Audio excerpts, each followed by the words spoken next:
Isang makabuluhang araw sa lahat. I'm Janet Tauro-Batuigas, part-time faculty of the Filipino Department of De La Salle University, Manila, and currently based in New Zealand working for the Ministry of Social Development as a senior case manager. My paper is entitled Istoryahan Storytelling of Filipino Nurses in the Time of COVID-19 in New Zealand. I'll start with a quote from Kumagani and Baruch. The time of COVID-19 is a time of storytelling, stories of chaos, loss, and despair, but also of victories, large and small, acts of kindness and deep connections, close quote. COVID-19 forced us to think not only about the pandemic, but also about the struggles and experiences of the real heroes, the healthcare workers, especially the nurses who are the ones that carry out the most difficult task and most of the workload. Worldwide, we have read poignant stories of immigrant Filipino nurses during pandemic. In the National Nurses United report released September 2020, about 30% of nurses who have died of COVID-19 in America were Filipinos, even though they make up only 4% of the nursing population nationwide. In New Zealand, the Filipino nurses helped beat COVID-19 as the nation's confirmed cases gradually fell to zero in May 2020. Families and friends hugged and kissed loved ones when COVID-19 restrictions were lifted in New Zealand in June 2020. The Filipino nurses, however, find it hard to celebrate. They were worried and scared for their family and kababayans as they hear reports that about 5,200 Filipinos die of COVID-19 per day in the Philippines. There is a need to hear the stories of the Filipino nurses, especially the women during the COVID lockdown. The Organization for Economic Cooperation and Development, in its research paper released online April 2020, said that the COVID-19 pandemic is harming health, social, and economic well-being worldwide, with women at the center. First and foremost, women are leading the health response. Women make up almost 70% of the healthcare workforce, exposing them to a greater risk of infection. At the same time, women are also shouldering much of the burden at home, given school and childcare facility closures and long-standing gender inequalities in unpaid work.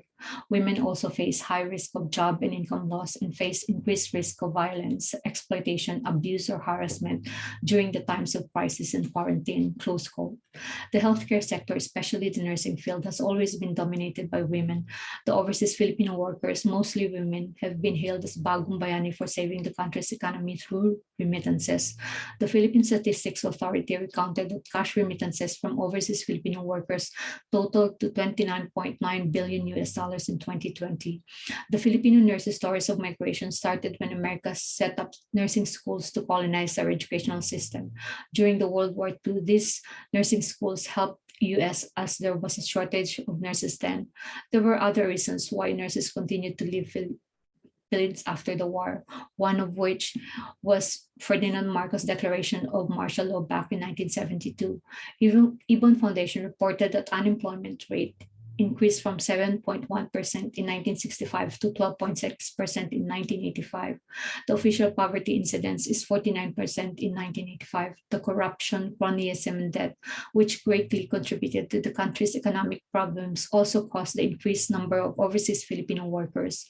Marcos institutionalized the cheap labor export via Presidential Decree 442.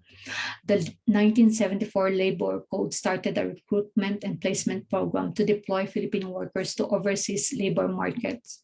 Skilled Filipino migrants and students with scholarships started migrating to New Zealand during the 1980s. There were only about 400 Filipinos, and most of them were wives of New Zealanders and students who came here under the Colombo Plan, a Commonwealth scholarship scheme.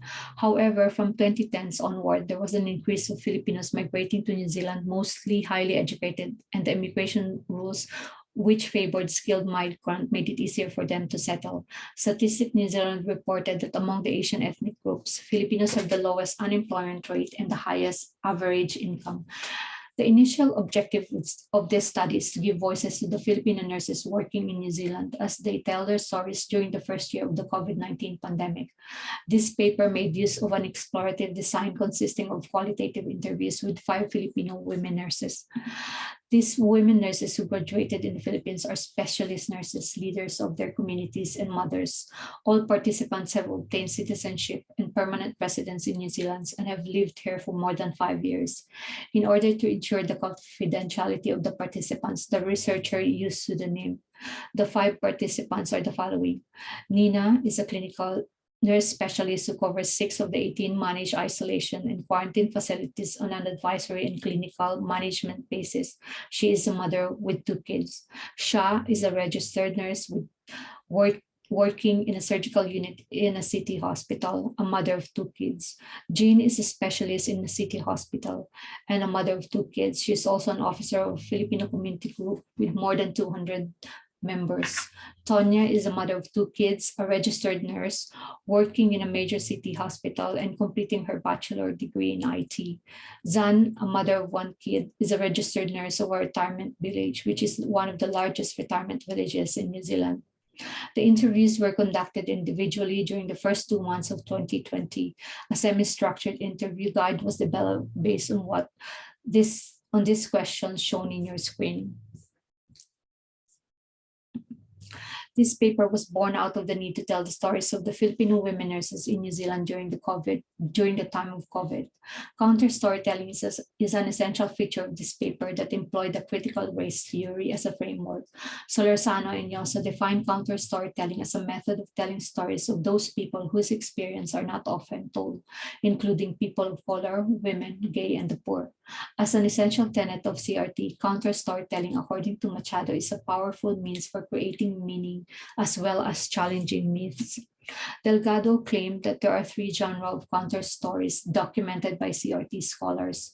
The personal stories comprise direct reports of experiences of persons of colors and how they experience racial discrimination, insult, injury, or disadvantage.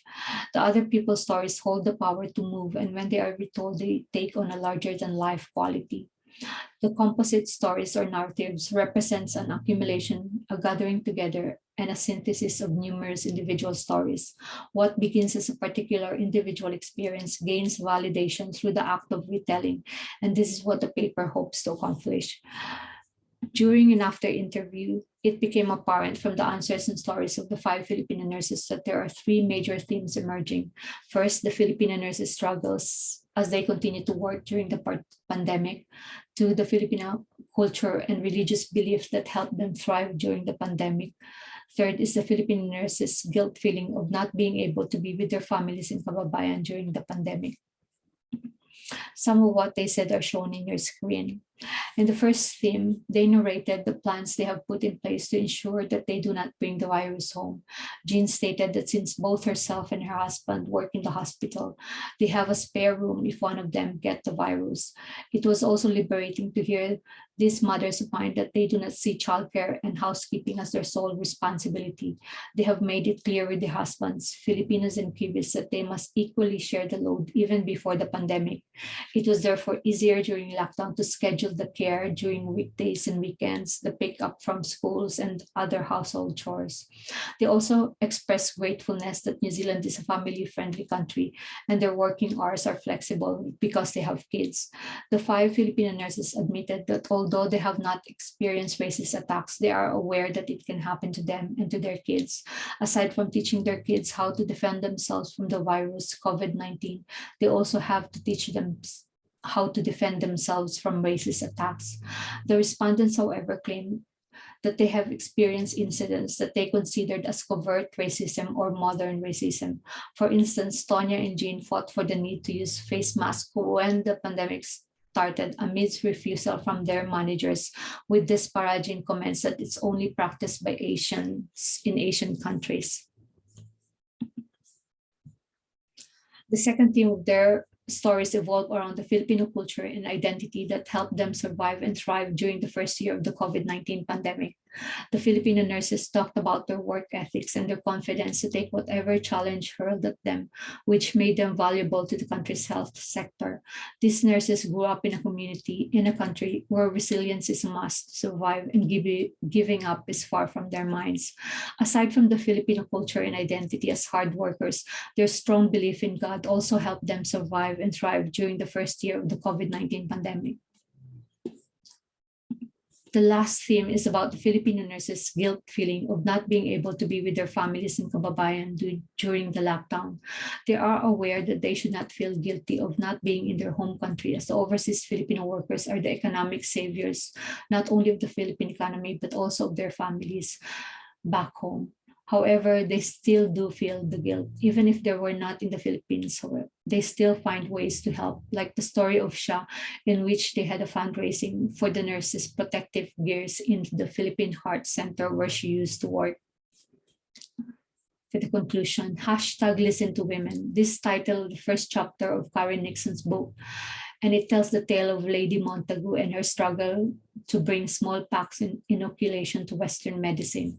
Time and time again, we have heard stories about the need to listen to women, especially during troubled times.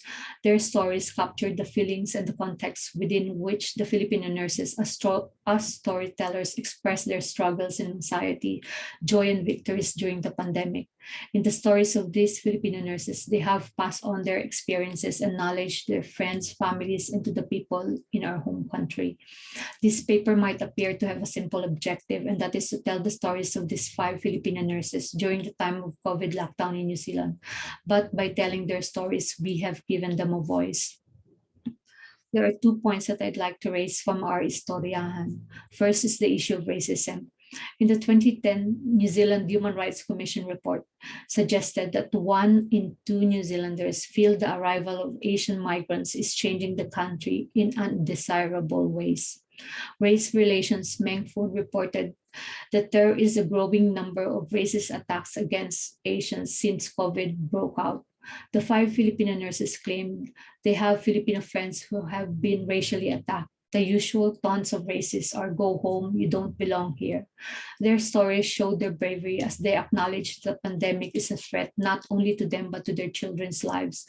These Filipino mothers, like other Asian mothers working overseas, are experiencing greater exhaustion from protecting their children not only from COVID but their identities in the face of anti-Asian racism worldwide. The prevailing attitude seemed to be that the society has done away with the problem of racism through legislations. However, every time we are almost convinced that the world is rising above the macro racism, we hear the news of racist attacks, which reminds us of how little headway we have made. The Istoryahan, like counter storytelling, ensures that their voices are heard. Living in a COVID world has brought more racism to the surface for Asians in New Zealand, but these Filipino women nurses are not willing to stand by and take the abuse. They have a warning. They are prepared. The second point is about the Filipino consciousness, Malayang Filipino. The overseas Filipino workers are known as hard workers worldwide. We have to, because we do not look like them, we do not speak like them, therefore we have to work harder than them. Each Istorya shows how the Filipino nurses navigate the struggles of a working mother during the lockdown in New Zealand. But as they work harder in a foreign country, they also feel guilty for not being able to serve and take care of their own families and kababayans. The 2 pillars of Filipino virtues ethics are in 2 Filipino words, loob and kapwa. These virtues of shared self, shared identity, or self in the other are the reasons why these Filipino women nurses felt guilty about not being with their kababayans during the pandemic. We have heard stories of Filipino nurses that their decisions to become a nurse is a collective decision. The Filipino nurses working overseas believe that they are part of a collective makes it hard for them to be away from that collective, from family, from kababayans, especially during the time that they feel they are more needed. Philippines will always be home to Filipinos. That's why we always say, uuwi ako, instead of saying magbabakasyon ako. The experiences of the Filipino nurses presented in this paper are important to help foster the energy and drive to enable us to determine what is the next step. It's been said that the women face increased risk of violence, exploitation, abuse, or harassment during times of crisis. The Filipino nurses' stories reveal that they are no longer the silent, invisible minority who grew up in a culture of keeping quiet and working hard. Their voices should be heard and heeded. Maraming salamat po.